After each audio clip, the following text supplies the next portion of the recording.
When we map out the grand forts of Indian history, the compass almost always points west. The massive desert citadels of Rajasthan dominate our textbooks, leaving the eastern side of the subcontinent looking empty. Tucked into the dense forests near Ranchi, Jharkhand, sits a massive anomaly that challenges that entire geographical bias, Ratu, Garh. The Nagvanshi kings commanded the vast Chota Nagpur plateau from this seat of power, maintaining a formidable empire that lasted for centuries. They placed their capital here with strict strategic intent. The surrounding dense vegetation and steep, unpredictable hills of Jharkhand provided a natural, nearly impenetrable layer of fortification. Walking through the ruins today, the silence is heavy. But at its peak, this was a loud, high-stakes political epicenter, managing thousands of soldiers, diplomats, and traders. How does a political machine of this magnitude operate for so long, only to completely vanish from the mainstream historical record?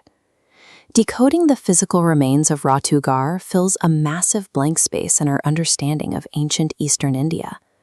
The true scale of Nagvanshi authority is still written in the fort's perimeter.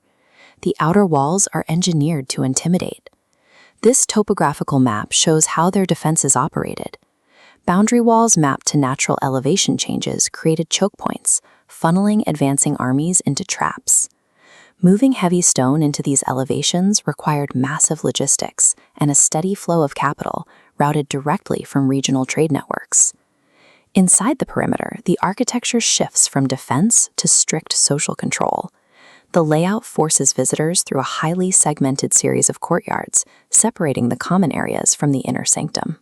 The surviving wooden doors of these inner chambers feature highly complex mechanical locking systems, indicating strict defensive protocols even within the royal court. Imagine standing in these courtyards as a rival envoy. The towering stone structures were designed specifically to make you feel small and completely isolated. The Nagvanshi rulers understood that constructing massive, unyielding structures served as a daily psychological weapon. They secured compliance through architectural intimidation. Ratu Garh stands as a physical manifestation of an empire cementing an iron grip over its territory. Yet exploring the inner palace reveals a completely different priority. The very same rulers who engineered lethal military choke points were also obsessive patrons of highly refined art. Look at the precision on these surviving stone pillars. The carvings feature a deliberate fusion, sharp local tribal geometry woven directly into classical royal motifs. This aesthetic blending reveals a clear political strategy. By integrating indigenous art with courtly design, the Nagvanshi kings actively worked to unify a highly diverse regional population.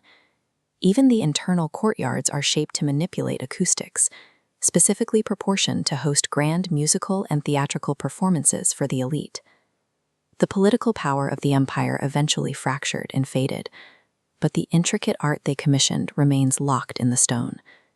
The truest legacy of the Nagvanshi dynasty is this specific cultural synthesis, an artistic fingerprint unique to the East that survives today only as fading echoes lingering in these forgotten ruins. Those echoes are getting quieter. The physical crumbling of Ratu Garh's walls mirrors how rapidly this history is slipping from our collective memory. This timeline chart illustrates the severity of the threat.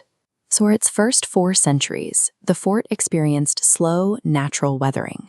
In the last 50 years, structural degradation has hit an exponential spike. If these physical structures collapse completely, the only tangible proof of this region's unique historical identity disappears into the soil. These crumbling walls function as a fragile, decaying hard drive of historical data, holding centuries of the region's collective memory. We have a narrow window to transition from passive exploration to active preservation. Choosing to protect Ratu Garh is a choice to value the complete story of the subcontinent, ensuring that the formidable kings of the East are finally written back into the map.